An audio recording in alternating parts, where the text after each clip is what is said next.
Hola, hola, muy buenas tardes a todos nuestros oyentes. Bienvenidos a un nuevo episodio de nuestro podcast. Y el día de hoy tenemos una invitada súper especial. Ella es Diana Correa y fue una de nuestras grandes aliadas en nuestra primera edición de 5 por Startups. Entonces, obviamente, necesitábamos sacar un capítulo con ella y hablar sobre emprendimiento, startups, incluso la vida misma. Entonces, bueno, Diana, bienvenida a nuestro podcast. Ay, muchas gracias, Nat, por esta invitación. Yo de verdad siempre amo estos espacios. Creo que aunque uno sea como el invitado en cierto sentido, aprende uno un montón también del entrevistador o los entrevistadores. Y bueno, más que todo porque me encanta lo que están haciendo desde 5, así que feliz de estar contigo en este espacio. Y bueno, saludos a todos los que nos estén escuchando o viendo. Bueno, muchísimas gracias también a ti por sacar el espacio, ya que estamos en una diferencia horaria, entonces teníamos que converger en algún momento entre el horario, las ocupaciones y demás. Entonces, pues bueno, muchísimas gracias. Y antes como que de empezar a hablar un poco sobre emprendimiento, startups, contabilidad, contenido, etcétera, hablemos un poco de ti.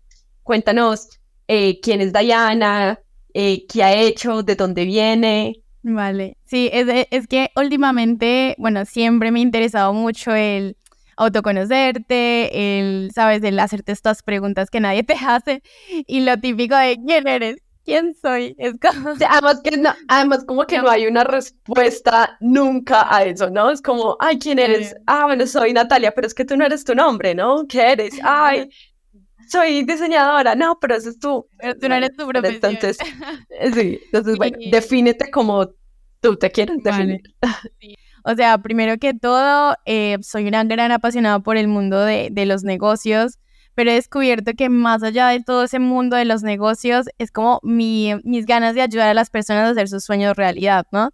Entonces, es algo que no descubrí desde el primer momento, pero que últimamente los años te dan esas respuestas. Soy una persona súper extrovertida, me encanta pues todo el mundo como de ambiente internacional, cultural, que me haga aprender y expandir como mi conocimiento y que no me cierre a lo que ya, digamos, tengo definido porque nací en cierto país. Y como profesión soy contadora pública, ¿no? Una profesión bastante antigua que ha tenido bastante reinvención y es ahí donde yo creo que más la he disfrutado, no la contaduría en sí, sino lo que ha llevado a transformarme con ella, ¿no? Lo que me ha retado a destacar de alguna manera en esta industria. Y bueno, como te dije, descubrir que realmente lo que me gustaba de la contaduría era que era una de las carreras más relacionadas con negocios.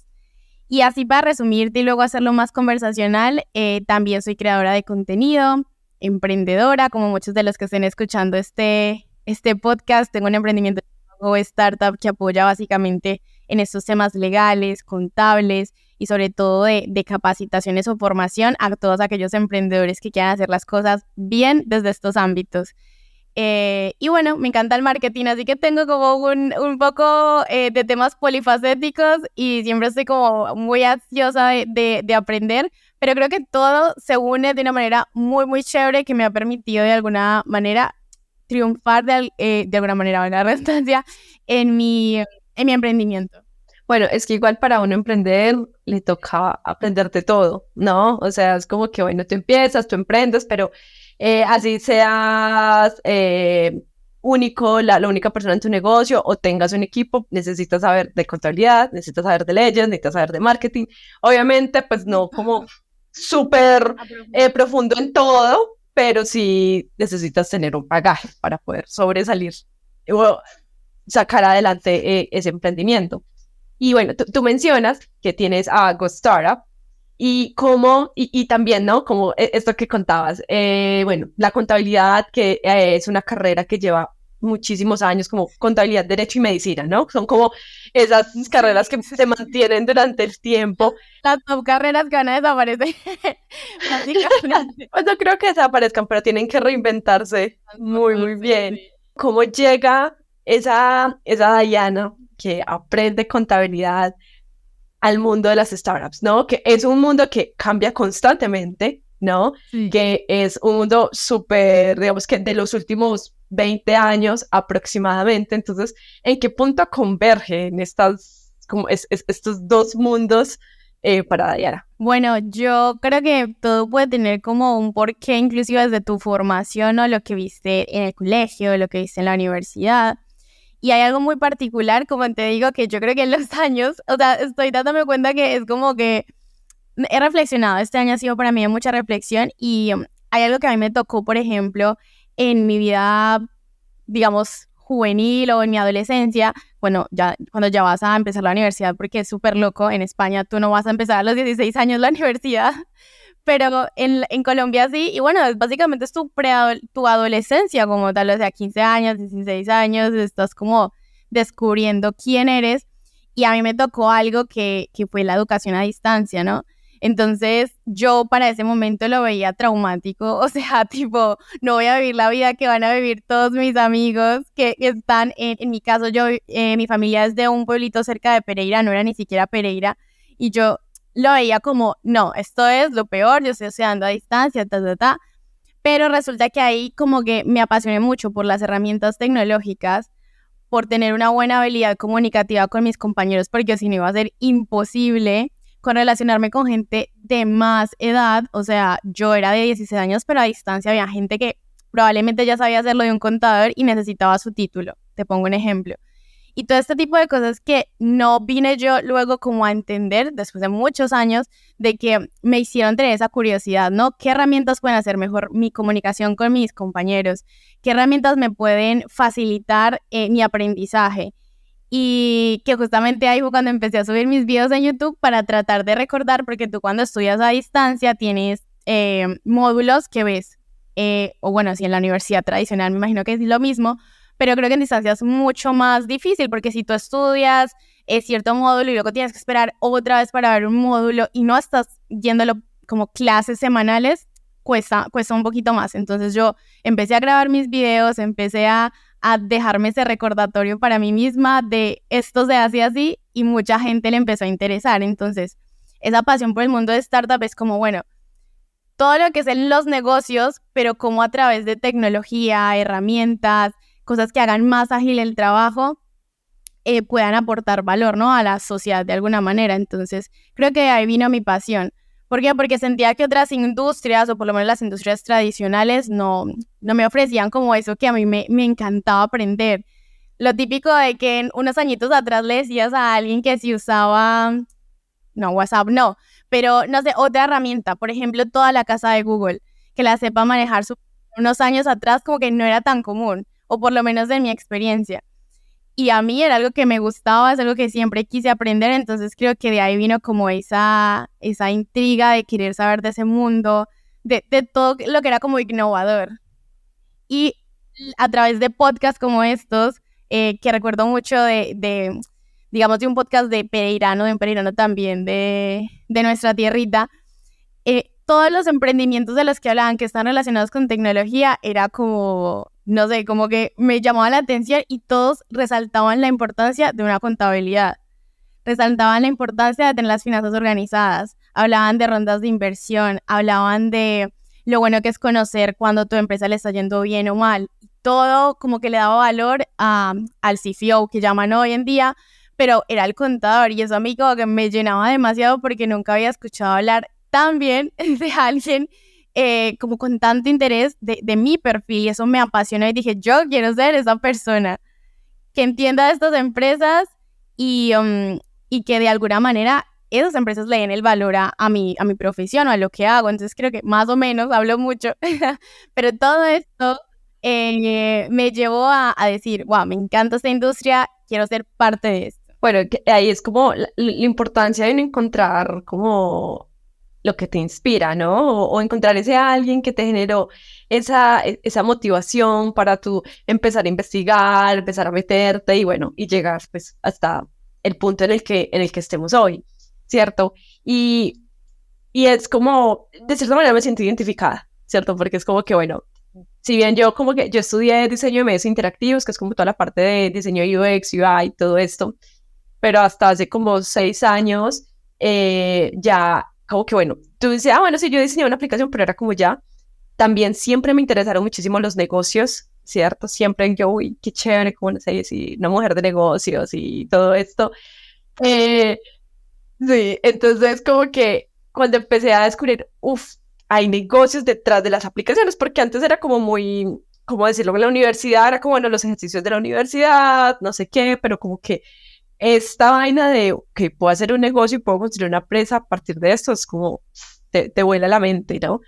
Y, y a mí me gustaría saber, bueno, listo, tú empezaste a escuchar, empezaste a inspirarte, viste como toda esa proyección y todo ese futuro que podrías tener en tu carrera eh, con contabilidad y la tecnología. ¿Cómo fue ese primer acercamiento como a esa primera startup? ¿Cuál fueron como esos primeros indicios o sí? ¿Cómo fue que fuiste entrando a este ecosistema hasta llegar a Gostara? Es tu empresa actualmente. Pues como te digo, yo creo que básicamente es unión de puntos, ¿no? Como diría Steve Jobs, ¿no? Es unir los puntos y en este caso, por ejemplo, yo viajé a España a estudiar un máster de marketing digital. Bueno, realmente viajé a estudiar un máster, pero mi enfoque en sí no era 100% marketing digital. Lo que pasa es que yo había descubierto, eso fue en el 2018 más o menos, el comercio electrónico, ¿no? Cuando las tiendas en línea no eran tan famosas, cuando no habían estrategias para posicionar estas tiendas en línea, y yo decía, Dios mío, o sea, nadie de mis amigos entiende qué es esto, no sabe cómo asesorarlos. Estas personas si quieren tener ventas internacionales no saben cómo decirles, oye, sí, te puedo ayudar a legalizar tus pagos por PayPal, no sé. Entonces, todo esto, este acercamiento a las startups fue como por mi interés o por mis ganas de formarme en marketing, entender un poco lo que me apasionaba, comunicarlo por mis canales digitales y empezar a recibir como muchas solicitudes de honestamente personas que yo decía, no sé ni cómo se hace esto, pero quiero ayudar y quiero aprender y quiero investigar, ¿no? O sea, me llegaban... Pero me lo averiguo. Sí, porque, o sea, digamos que lo bueno de internet es que te llegaban personas de México, de Argentina, de otros países, que aunque Colombia está muy avanzada en muchas cosas, pues hay otros países que también tienen como mucho más conocimiento en industrias. Entonces llegaban preguntas que de repente yo nunca me había planteado como una contadora colombiana. Y eso yo creo que fue como un acercamiento a decir, me gusta esto, quiero aprender de esto, y ya con el tema 100% de startup, yo no sé cómo se le puede llamar a ese fenómeno, seguramente existe un nombre, pero hay un fenómeno que tenemos todos aquellos que emigramos y es querer implementar algo que vivimos en otro país con lo que se puede hacer en tu país, ¿vale? Entonces, ¿qué pasa? Que, por ejemplo, si yo veo algo en España, que te voy a decir, bueno, no sé si lo conoces, se llama Globo. Globo es como Rappi. O sea, Globo es como Rappi en Colombia. Y Globo existe hace muchísimo y mucho antes que Rappi. Pero Rappi de alguna manera reinventó, o bueno, lo hizo con los medios que habían en Colombia. Entonces, ¿qué pasa? Que llegas con una idea innovadora en la que tal vez hayan normativas, ya se sepan cómo hacer las finanzas en ese país, en España o en Estados Unidos o en otro país, pero en Colombia no. Y en Colombia el contador está enseñado a la industria más comercial, Tradicional. sí, o no tanto tradicional, simplemente no tiene componentes tecnológicos, ¿no? Entonces, está enseñado más a la industria, al comercial, servicios, pero ya luego cuando hablábamos de servicios que integran tecnología, se desconocía totalmente ese mundo. Y llegaban personas, la mayoría de clientes que llegaban así como que tú dices que esas primeras startups eran, por ejemplo, personas que querían crear su versión de Airbnb en Colombia, personas que querían, de alguna manera, o sea, lo de Airbnb en Colombia es súper, súper común, ¿no? Que hayan personas que quieran hacer esto. Pero bueno, habían profesoras, por ejemplo, de inglés, que se estaban yendo a otros países a aprender inglés y querían empezar a vender cursos en línea.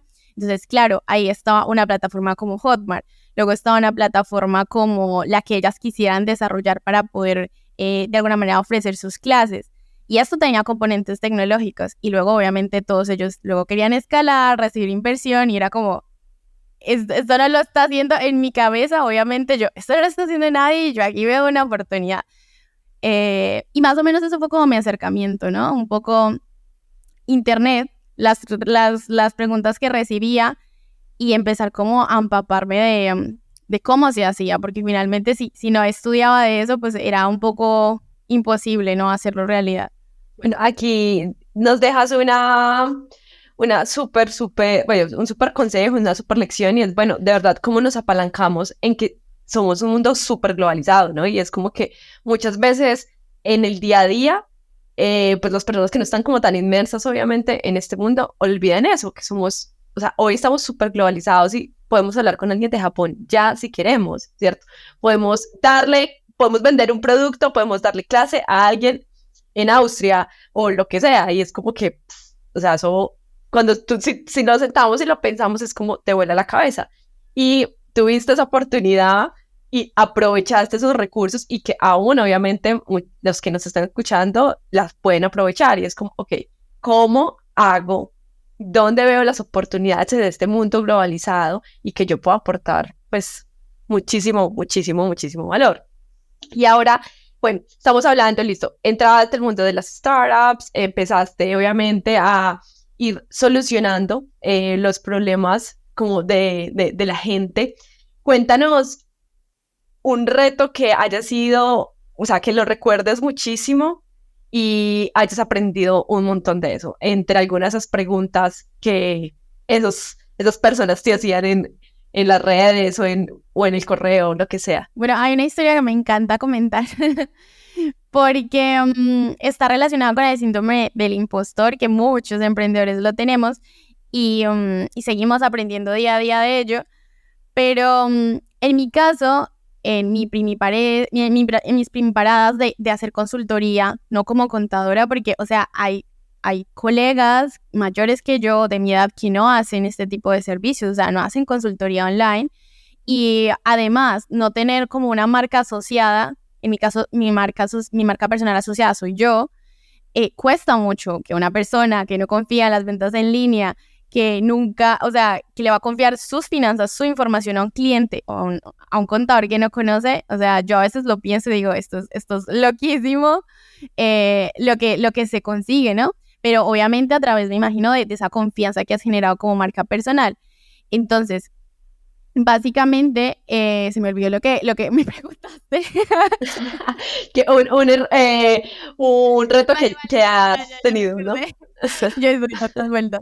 No, pero justamente como pasaba todo eso, de que la gente confiara en ti y tal, ¿qué pasaba? Que hablé del síndrome del impostor, que yo no tenía información de consultoría contable, o sea, online, digital, no sabía a quién recurrir y lo veía mucho como en otras industrias, ¿vale? Y tal vez relacionado con ventas digitales, pero nuevamente, las personas que más consumí contenido fue en España, que justamente eso estaba muchas de agencias de marketing, pero nadie hablaba al contador.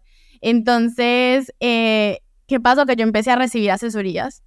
Estaba haciendo mi máster, empecé a implementar muchas estrategias de mi máster en marketing digital y comercio electrónico y estaba ya teniendo resultados, es decir, ya estaba subiendo videos, estaba implementando estrategias, ya me estaban contactando, me creé un foro súper rápido en Google y a través de ahí recibía a mis clientes. ¿Qué pasaba? Y esto, o sea, me parece muy, muy chistoso porque, claro, consultoría es tu hora también de trabajo, de experiencia y tal. Y yo me reunía con clientes durante una hora, o sea, contándoles todo lo que tenían que hacer. O sea, tú tienes que hacer esto con tu empresa y si quieres traer dinero a Colombia y si quieres invertir, me quedaba toda la hora diciéndole todas las cosas que tenían que hacer. Y ese cliente súper agradecido me decía, muchas gracias, agradezco como todo tu apoyo, eres la mejor, veo tus videos desde siempre. Y sí, te estaría hablando para una próxima consultoría y jamás volvían. Entonces yo decía, soy una mala profesional, no cierro ninguna venta, ¿qué está pasando? Y lo que estaba pasando es que si tú ya le dabas toda la información al cliente, pues el cliente se quedaba así, sin necesidad de solventar eso que te quería consultar. Entonces fue mucho aprendizaje y yo lo considero, como tú dices, la embarrada, ¿no? La mejor embarrada que haya cometido en mi emprendimiento, porque eso me ayudó a mirar muy bien que lo que yo tenía era un emprendimiento digital, que lo que mi negocio, básicamente, aparte de la educación y de temas más operativos, digámoslo así, tenía el aspecto de consultoría, que es ese primer vínculo con el cliente, y que no podía regalar esas horas cuando estaba dando la información personalizada para su industria y para su caso concreto, ¿no? Porque obviamente había estudio detrás, yo me preparaba antes de estas consultorías y, y ahora mismo no, ahora mismo nosotros nos reunimos con un cliente, 15 minutos, analizamos su situación, definimos si le podemos o no le podemos ayudar, porque básicamente nos gusta mucho filtrar este tipo de emprendimientos digitales y ser honestos con llegamos a esto y no llegamos a esto o tenemos estos aliados y reducir esto y aún así, aunque tengamos 15 minutos gratuitos en los que no le dices nada al cliente, se cierran ventas. Entonces fue casi 1 año y medio en esto, o sea, dando consultorías gratis, tomando mucha agua y preguntándome qué está mal en mí, ¿sabes? Pero no era eso. Sí, claro, y creo que también es mucho como esa parte, bueno, estoy construyendo algo desde cero, todavía no estoy muy segura cómo lo voy a monetizar. Sí, bueno, voy a inventarme acá, pero como que, bueno, pero no monetizo, ¿y qué sucede, no? Y es mucho como cuando, listo, bueno, cuando hablamos, nosotros tenemos varios capítulos que hablamos sobre los MVPs y cómo llegamos al mercado, cómo testeamos en el mercado, y, y muchas veces toca hacer eso como, bueno, no, espere, o sea, llevo 1 año y medio en esto, me he desgastado un montón, ¿qué pasa? O sea, siempre necesitamos como ese punto de, bueno, stop, qué está sucediendo y cómo nos reinventamos con lo que hemos hecho, ¿no? Entonces, en tu caso fue, ok, no, es que estoy dando todo el producto gratis, entonces es como que, no, necesito vivir, entonces, pues, bueno, cambiemos la modalidad, ¿no? Y eso siempre es mucho bueno sí, total. Y bueno, ya, Lisa, hablamos como, bueno, de la embarrada de Dayana.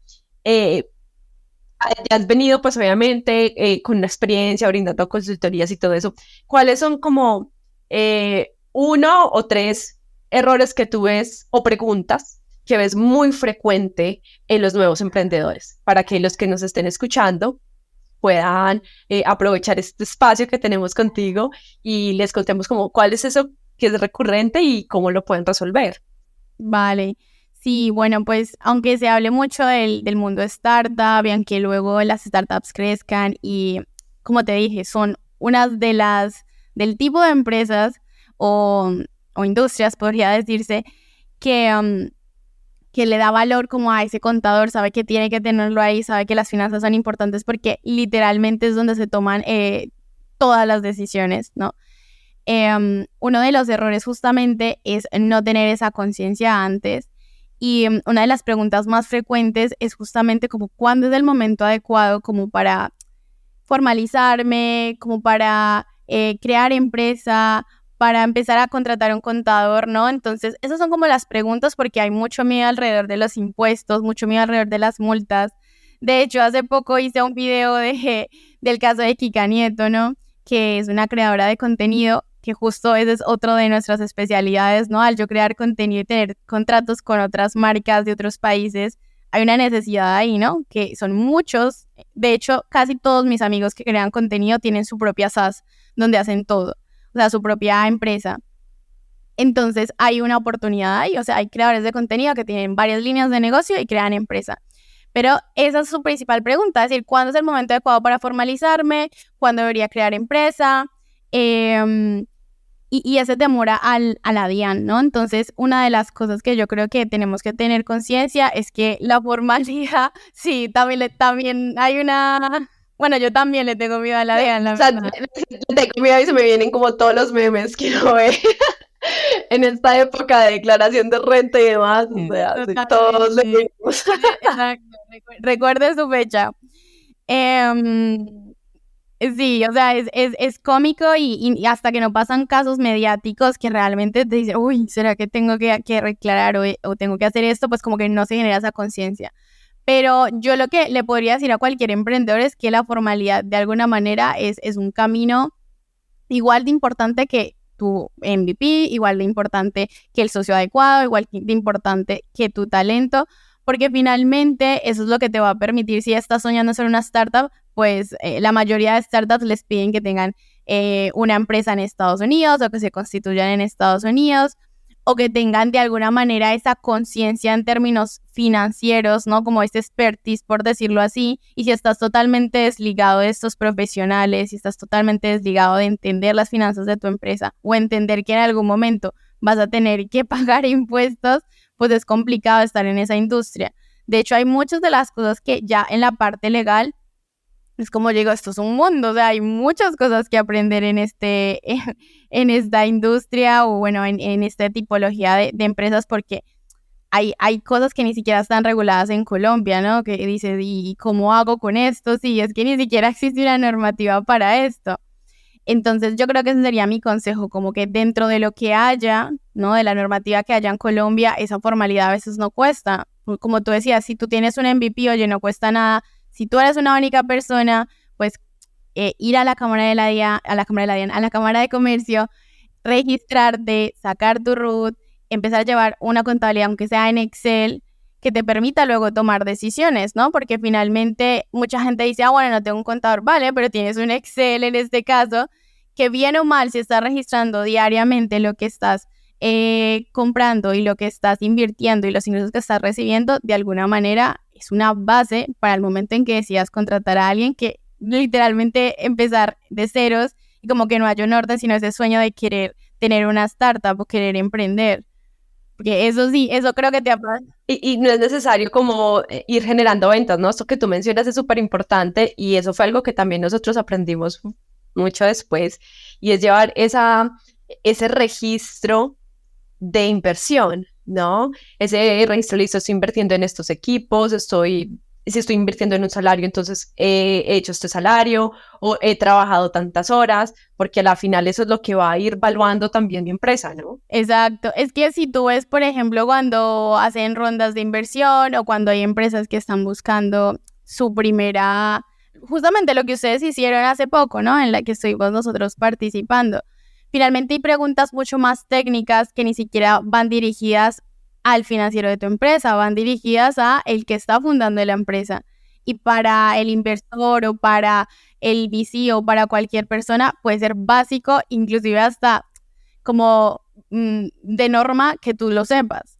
Y obviamente yo creo que la formalidad ahí es importante. Obviamente es uno de los primeros pasos, pero pues si no estás formalizado es muy difícil ya luego crecer, ¿no? Y la formalidad implica toda la parte legal, toda la parte contable, toda la parte de impuestos, que como te digo, a mí la verdad últimamente me sorprenden mucho las asesorías que tengo porque hay gente que cada vez más quiere educarse del tema. O sea, de repente llegan, sí es cierto que algunos llegan porque vieron videos míos y entonces me dicen, yo vi este video tuyo y dijiste esto y esto, y yo digo, bueno, aunque se hayan visto mis videos, que son minutos y que obviamente no van a entender a profundidad todos los temas, oye, por lo menos podemos hablar un poco el mismo idioma porque como que ya estás informado, ya te has tomado el tiempo de entender tu modelo de negocios, qué cosas tienes que tener en regla. Entonces creo que eso es importante, ¿no? Asumir que tu emprendimiento es mucho más que una idea. Como lo que estábamos hablando al principio, ¿no? Exacto. Empápate de una manera general. Yo creo que ese es nuestro lema del podcast de hoy. Sí, porque ustedes lo han vivido también, me imagino que con el talento, ¿no? Finalmente, ese también es uno de mis grandes sueños. Yo digo, me encantaría crecer de una manera que no digo ni directamente recibiendo demasiada inversión o aplicando a rondas de inversión ni nada de esto, sino crecer de una manera que me permita contratar a personas porque siento que aprendes tanto cuando tienes a un equipo de trabajo, pero ese equipo de trabajo también cuesta, ese equipo de trabajo también tiene una normativa en términos legales y términos de contratación, y también debe estar, digamos, de alguna manera considerado al momento de iniciar tu proyecto. Entonces, como que todos esos sueños asociados a tu idea de negocio tienen un otro lado que no puedes olvidar, ¿no? Y que a veces es el mayor error de los emprendedores. Tengo una idea magnífica, la voy a vender y tal, pero desconozco todo lo demás que implica esta decisión. Sí, o muchas veces a nosotros nos pasó hace varios añitos atrás, porque antes no existía, porque hace poco sacaron como una ley como de, bueno, no sé si estos sean los términos reales, pero como de libre banca, ¿no? O sea, como que todo este tipo como de lo que está haciendo Rappi con bancarización y todos estos nuevos bancos, hace unos años atrás no existían y nosotros queríamos hacer una pasarela de pagos. Y nosotros súper felices, bueno, con toda la tecnología hicimos la pasarela de pagos, pero cuando ya fuimos y miramos, ok, no, para que ustedes tener una pasarela de pagos tienen que tener un patrimonio en un banco, no sé qué, y nosotros, ¿qué? O sea, jamás nos lo imaginamos, ¿no? Entonces es como Pero muchas ya veces saben que a construir teníamos, producto, ¿no? O sea, como hacer algo. sí, claro, ya, porque ya era más como, obviamente ya hay, por un lado, como toda esta parte legal y contable, y también, por otro lado, pues había que pagar también unas cosas exorbitantes como para PC y todo esto, y bueno, pues en esa época, entonces no pudimos y pues paramos ese proyecto, pero el punto es, eso es lo que tú dices, ¿no? Muchas veces no es solo la idea, ¿sí? Es como terminamos de mirar ese contexto, también incluso sacar ventajas de vacíos legales y vacíos contables para poderlo sacar adelante. Entonces, pues eso nos permite ir como, sí, como mirando esas ideas y terminarlas pues de validar. Y hablando pues como de este tema, entonces, bueno, yo tengo una idea, ¿cierto? Y bueno, quiero vender algún producto y empiezo de pronto sí a generar algunos ingresos, pero son ingresos pequeños, no sé, 100.000, 200.000 pesos al mes, ¿cierto? Pero estoy teniendo. ¿Tú aconsejarías esa formalización de la empresa a partir de un monto en específico o simplemente como, ven, no, organízate desde el momento cero? ¿O cómo sé yo cuál es esa señal? Como, ven, no, este es el momento de formalizarte y contactar a Diana para que te ayude a organizarte y que cuando seas grande esto no sea un despelote. Claro, sí, sí, no, súper chévere esa pregunta. Y justamente para comentar lo que me dijiste antes, me acordé de algo súper chiquito que lo quiero contar y es que en, bueno, yo creo que en mayo, sí. En mayo tuve la oportunidad de estar en algo aquí en España que es súper conocido que se llama Lanzadera y hay muchas startups, pero es un ciclo, ¿no? Educación, que es la parte educativa, luego está Lanzadera, que vendría siendo todos los emprendimientos que van a recibir inversión y posteriormente están Business Angels, bueno, se llama Angels, que son personas que invierten en otros proyectos y en estos de Lanzadera, ¿no? ¿Qué pasó con eso?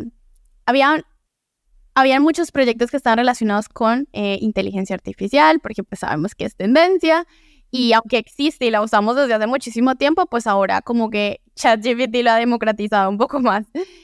El caso fue que alguien de Lanzadera me dijo algo que me pareció súper bueno. Me dijo, mira, Dai, aunque nosotros llevemos 1 año o 2 años aquí, tenemos muchas ventajas comparadas con X empresas que también hacen parte de este proyecto, bueno, de Lanzadera.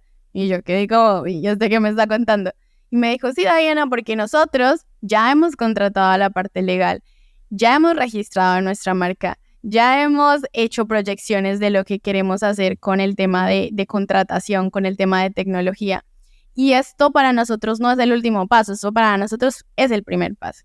Entonces te digo que aunque estas personas estén más avanzadas en tu producto, nosotros vamos a tener más ventaja porque confiamos en nuestro producto, pero sabemos que puede llevar mucho más tiempo y que, por ejemplo, temas como registro de marca, temas como tener proyecciones para saber justamente cuánto es lo que necesito para mi proyecto, sí puedo avanzarlo paralelamente.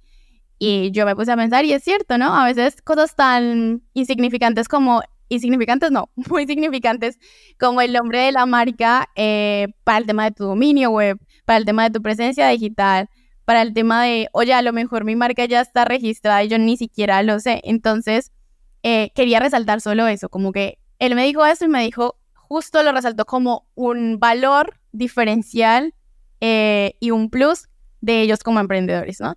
Que tenían ya toda esa parte súper seteada. Y ya en el otro tema que me estabas preguntando, ¿no? Que tenía más que ver con... La formalidad, o sea, ¿cuándo sé que debería formalizar? Sí. Sí, cuando sé que debería de hacerlo, de contactar a un profesional y me ayude. Es que, claro, ahí se mezclarían las dos cosas que siempre... sí, no sé si todos los contadores lo dicen, pero bueno, yo lo digo. Y es las finanzas personales y las finanzas de empresa. Porque obviamente no quiere decir que si tú, por ejemplo, empiezas, tú eres un artista, eres un creador de contenido, eres una persona que está justamente creando su MVP, empieza a recibir ciertos ingresos es en esa etapa de validación, ok, o sea, estoy llevándolo como persona natural y a lo mejor son ingresos que no superan esos topes en los que yo me tenga que plantear, pero topes sí existen. Por ejemplo, aunque tú seas una persona natural, va a haber un tope concreto que te va a hacer declarar y eso ya está relacionado con un impuesto. Entonces sí deberías estar pendiente de no superar esos topes si es que no quieres declarar, aunque justamente también es una ventaja por tema de créditos, por tema de relación con qué información tiene el banco de ti para más adelante, pero también hay topes de IVA, por ejemplo. Entonces, obviamente, si estás superando estos topes, ya es una manera de replantearte tu formalización si todos los ingresos que están recibiendo son de esa actividad o de ese proyecto que tú quieres darle vida. No, si ya son de otros ingresos, ya si es de tu pago del trabajo, pues no tiene nada que ver. Pero es más que todo como, no sé, una tienda en línea, ¿no? Justo. Tú estás pensando en crear una tienda en línea, ya sabes qué producto quieres vender, te encanta, lo tienes súper validado y empiezas a publicar hacer tu pequeña campaña de marketing en redes sociales.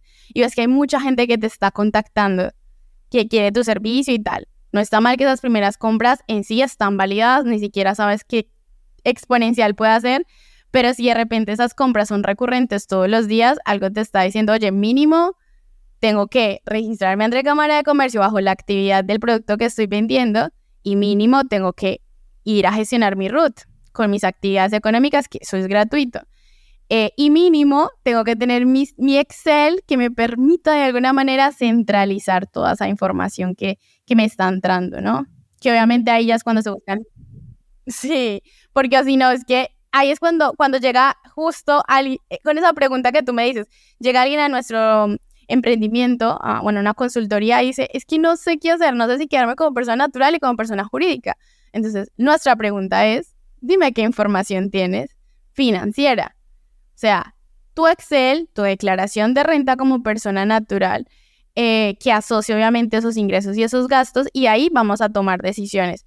Pero obviamente si esta persona no tiene esa claridad, pues es mucho más difícil dar una decisión o decirle, este es tu momento, ¿no? Pero uno de los motivos más importantes para dar ese paso sería que tú quieras definitivamente separar tus finanzas personales de tus finanzas de empresa, que es lo que le pasó a Kika, ¿no? Ya estamos aquí hablando mucho de Kika, pero es que es un caso mediático muy chévere de analizar, porque ella decía que ella era creadora de contenido y hacía todas sus facturas como creadora, ¿no? Con el nombre de la empresa, pero lo recibía en su cuenta personal. Entonces, claro, no se puede hacer eso. Y tal vez para mí como contadora eso es como, obviamente eso no se puede hacer, pero para una persona de a pie no tiene por qué ser tan lógico, ¿no?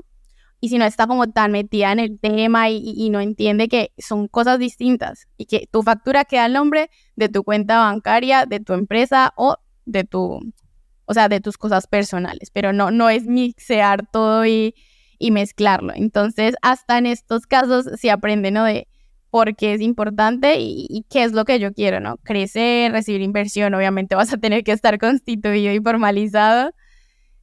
O si quiero tener socios, oye, no es que tú tengas tu cuenta personal y yo la tengo y ahí nos vamos repartiendo. No, nada mejor que tener estatutos, los porcentajes claros bajo un papel, bajo normativa y una distribución obligatoria, digamos, por normativa anualmente de lo que cada uno le pertenece, ¿no?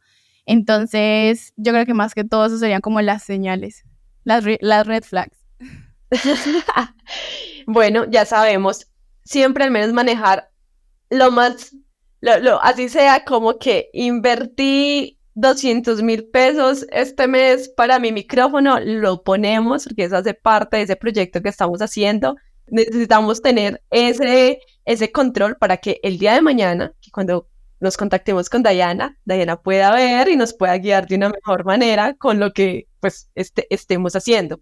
Y bueno, para finalizar, Diana, cuéntanos, tenemos pues obviamente todo tu contenido en YouTube, que es súper, súper bueno, muy relacionado con el tema. Y si les recomiendas libros o podcasts a estos emprendedores para que se terminen de empapar de cómo pueden empezar de una mejor manera y organizar sus empresas contablemente de una mejor manera. Sí, bueno, soy amante de los podcasts. Tanto escucharlos como crear episodios, conectar con personas que tengan afinidad.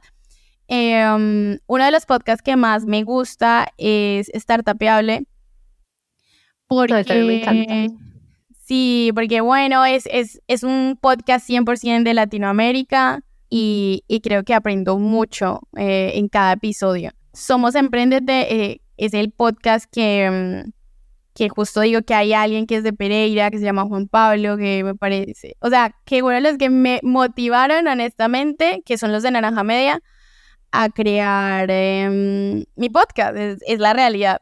O sea, si ellos si hay alguien que me introdujo al mundo del podcast, fueron ellos. Entonces, esos son como mis podcasts recomendados. Y luego, yo aparte de intentar leer mucho, porque es uno de los hábitos que más tengo que fortalecer, no sé si es por mi mente activa, por lo que yo creo que nos ha creado esta nueva generación de querer aprender todo instantáneamente, pero sí podría decir que mientras estuve en una empresa, justamente una startup, sí teníamos como retos de leer libros y demás. Me gustó mucho Rules No Rules de Netflix, me gustó también Hábitos Atómicos, y todos los que tengan que ver con cosas que no solamente hablen de quién soy yo como empresa o qué quiero ser yo como empresario, sino como lo que hay dentro de mí y el tema de los hábitos. Porque el tema de los hábitos para mí es algo que, o sea, me encanta todo el tema de, o sea, no productividad, sino como cómo puedo ser mi mejor versión, que es justo lo que yo te decía en el principio. Eso me encanta, es algo que me encanta y es mi manera como de darme amor propio, ¿no? ¿Cómo puedo ser mejor sin castigarme, obvio? Entendiendo que soy una persona y, bueno, sí me castigo, pero quiero decir, sí me doy duro, como diríamos en Colombia, pero quiero decir como aprendiendo justamente a entender que puedo equivocarme, que necesito aprender, que es un proceso, hablarme bien, entonces todo eso en mi camino de ser mejor. Entonces esos libros me encantan. Pero el consejo que más quiero dar es eso, es intentar leer un poquito todos los días de lo que nos gusta en diferentes formatos. En mi caso, leo demasiado.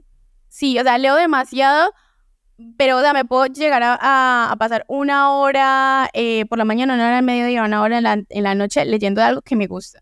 Y me gusta mucho hacerlo, por ejemplo, a veces en inglés, porque siento como que estoy fortaleciendo dos habilidades al mismo tiempo, ¿no? Como que estoy aprendiendo, estoy mejorando mis habilidades de reading, pero además estoy aprendiendo algo nuevo. Y que eso del formato, sí, oye, ¿no te gusta leer muchísimo? Audiolibros. Un audiolibro. Exacto, podcast, creadores de contenido, me gusta porque aunque hayan 1000 creadores de contenidos del mundo fintech, que a mí me encanta, cada uno tiene como su manera de transmitir sus experiencias y eso también ayuda, ¿no? Entonces, es lo que más resalto de los creadores de contenido. Que cada uno te comparte su perspectiva y tú ya decides con qué te quedas. Entonces, ese sería como mi consejo, intentar aprender un poquito todos los días de eso que nos gusta. Y poco más. Bueno, Diana, muchísimas gracias por este espacio, por compartir con nosotros y nada, nos veremos en un próximo capítulo de el podcast de Cínico. Muchas gracias.